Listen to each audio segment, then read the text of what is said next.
Bonjour, ceci est le troisième et dernier clip consacré au thème de l'atelier de rue en pédagogie sociale.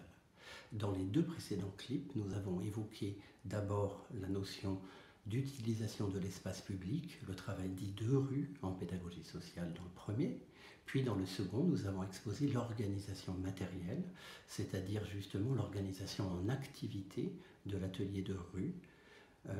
Cela, c'était pour le second clip. Là maintenant, dans le troisième clip, il me paraît important de donner et d'exposer quelques éléments concernant les différences de posture du travail en atelier de rue. Comment se déroule l'atelier de rue du point de vue de l'acteur social, du pédagogue social qui s'y emploie? Et d'abord, nous allons nous intéresser un petit peu à son statut. Qui fait les ateliers de rue? Qui anime les ateliers de rue? Où commence le rôle des organisateurs et où continue celui des participants? Comment appeler les personnes qui participent à un atelier de rue et comment les distinguer dans leur rôle et dans leurs fonctions les unes par rapport aux autres? Ce sont des points intéressants.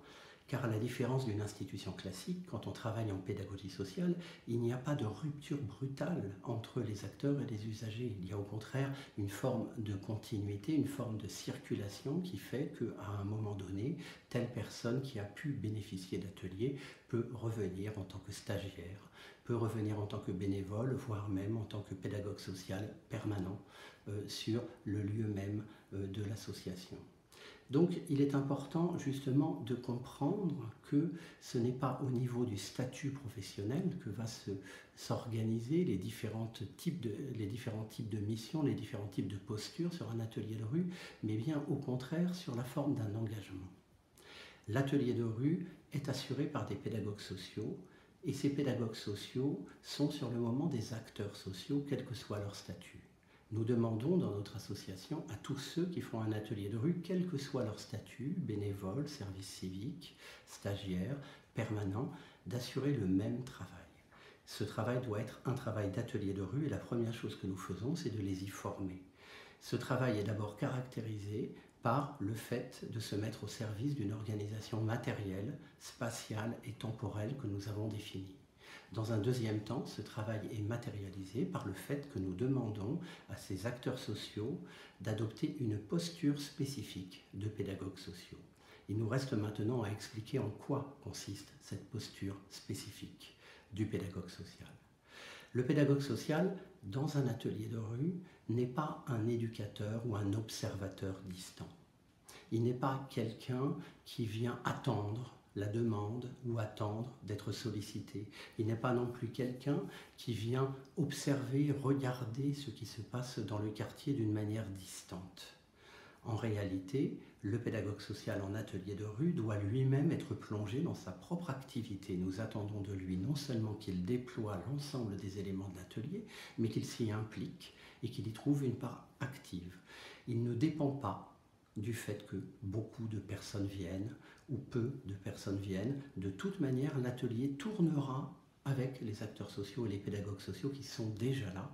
Et cet élément est absolument central, car c'est ce qui va justement donner à l'atelier de rue son caractère non intrusif et le fait que tout le monde pourra y prendre part. D'une certaine manière, le pédagogue social en atelier de rue est un petit peu comme le scribe accroupi de la statue célèbre. Ce scribe accroupi qui est tellement occupé à écrire que tout le monde se sent autorisé d'aller regarder par-dessus son épaule ce qu'il est en train d'écrire.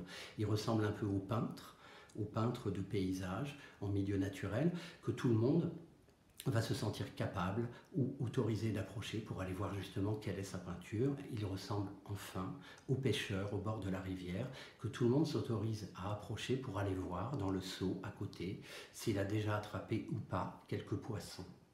Le pédagogue social, parce qu'il est absorbé par son propre atelier, parce qu'il ne dépend pas du fait que les enfants, que les adultes, que les habitants du quartier y adhèrent, par sa propre autonomie, le pédagogue social incite à venir prendre place.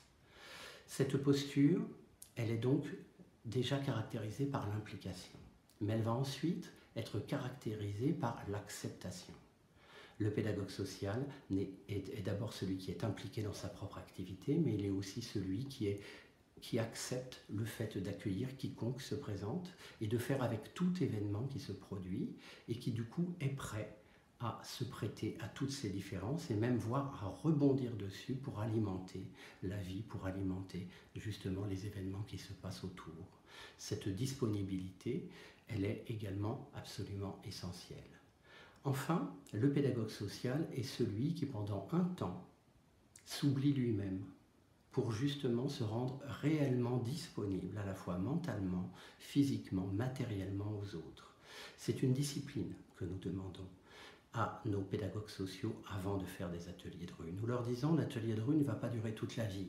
C'est quelque chose qui va durer 2 heures, 2 heures et demie, un petit peu plus si on ajoute les temps de préparation, de briefing et de débriefing, mais en tant que tel, en tout cas dans son déroulement au service de la population, l'atelier de rue sera limité à peine à 2 heures. Pendant ces 2 heures-là, par contre, nous demandons à chacun de pouvoir être attentif à autre chose qu'à soi-même. Être capable de remiser son téléphone, être capable de remiser ses cigarettes, être capable d'être vraiment disponible et de mobiliser un intérêt effectif et actif vis-à-vis des autres. C'est quelque chose d'important. Elle est là, la véritable professionnalité. Il est là ce qui distingue le bénéficiaire de l'acteur dans l'atelier de rue. Le bénéficiaire, au contraire, lui n'est pas obligé de venir. Il est dans la libre initiative la plus totale. Il peut repartir à tout moment. Par contre, l'acteur engagé, lui, doit donner cette disponibilité inconditionnelle. Il doit être là pour autrui le temps que cela dure. Cette professionnalité, elle est donc vraiment axée par cette notion d'engagement et de disponibilité.